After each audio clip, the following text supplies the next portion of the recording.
Hello friends வணக்கம். இன்னைக்கு நம்ம வந்து இதெல்லாம் பார்த்தாலே உங்களுக்கே தெரிஞ்சிருக்கும். இன்னைக்கு நம்ம வந்து தனுர் மாசத்துக்கு பொங்கல் பண்ண போறோம். நெய், பாசிப்பருப்பு, பெருங்காயம், முந்திரி பருப்பு, இஞ்சி, மிளகு, சீரகம் எல்லாம் எடுத்து வச்சிருக்கோம். குக்கர்ல எப்படி ஒண்ணொண்ணா செய்யலான்னு பார்க்கலாம் வாங்க.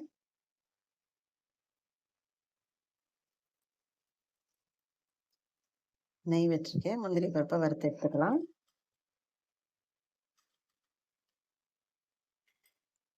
முந்திரி பருப்பை வறுத்து எடுத்துக்கோங்க.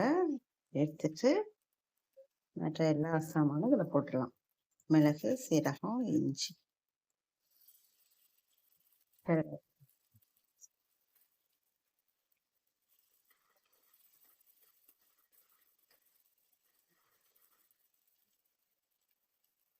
2 டம்ளருக்கு கிட்டத்தட்ட 3/4 டம்ளர் பாசிப்பருப்பு போட்டிருக்கேன். இதை லேசாக வறுத்துக்கோங்க நெய்யில்.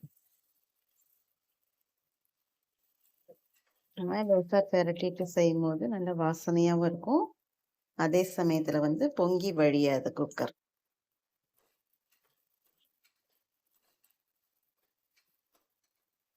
மிளகு வெடிக்கும், கொஞ்சம் பார்த்து ஜாகிரதையாக செய்.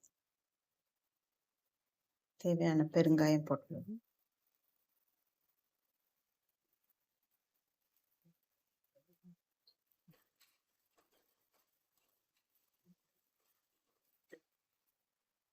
ஒரு டம்ளருக்கு 4லேருந்து 5 பங்கு தண்ணி வைக்கலாம், உங்களோட அரிசியை பொறுத்து. நான் வெந்நீர் வச்சிருந்தேன், அதை விட்டுறேன்.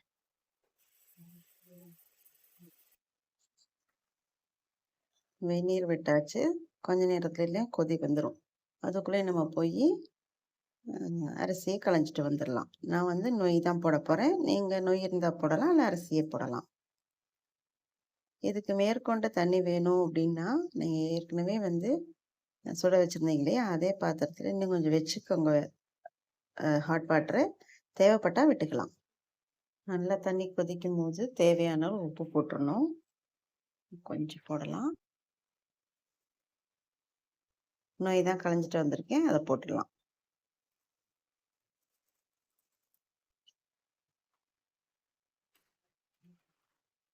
போட்டு நல்லா கலந்து விட்டுருங்க.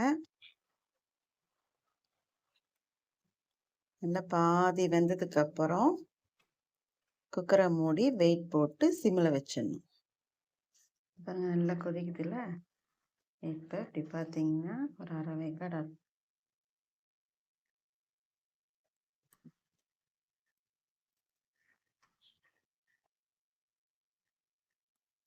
இந்த சமயத்தில் குக்கரை சிம்மில் வச்சுருங்க.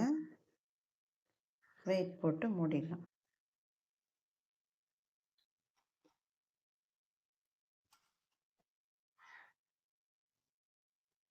கரெக்டாக ஒரு 10 நிமிஷம் சிம்லேயே இருக்கட்டும். 10 நிமிஷம் கழிச்சு பார்ப்போம். 10 நிமிஷம் ஆயிடுச்சு, ஆஃப் பண்ணிட்டோம்.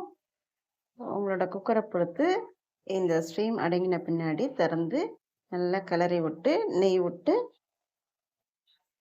சுவாமிக்கு நைவேத்தியம் பண்ணிடலாம்.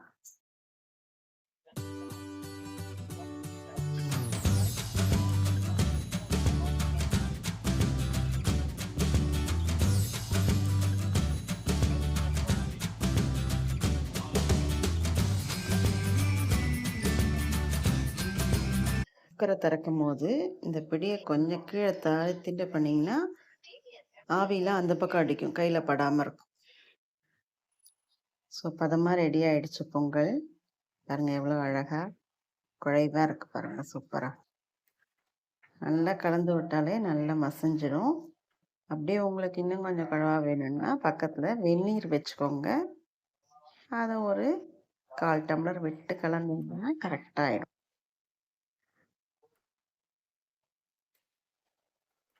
நல்ல பதமாக இருக்குது பாருங்கள். நான் வெந்நீர் வச்சுருந்தேன், ஆனால் எனக்கு தேவைப்படலை.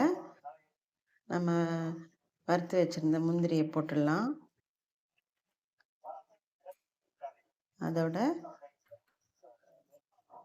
மேலாகவும் நெய் விட்டிங்கன்னா நல்ல வாசனையாக இருக்கும்.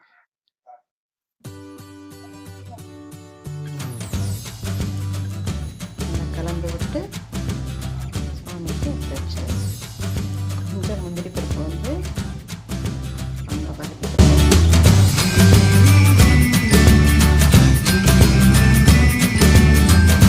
பொங்கல் ரெடி ஆயிடுச்சு.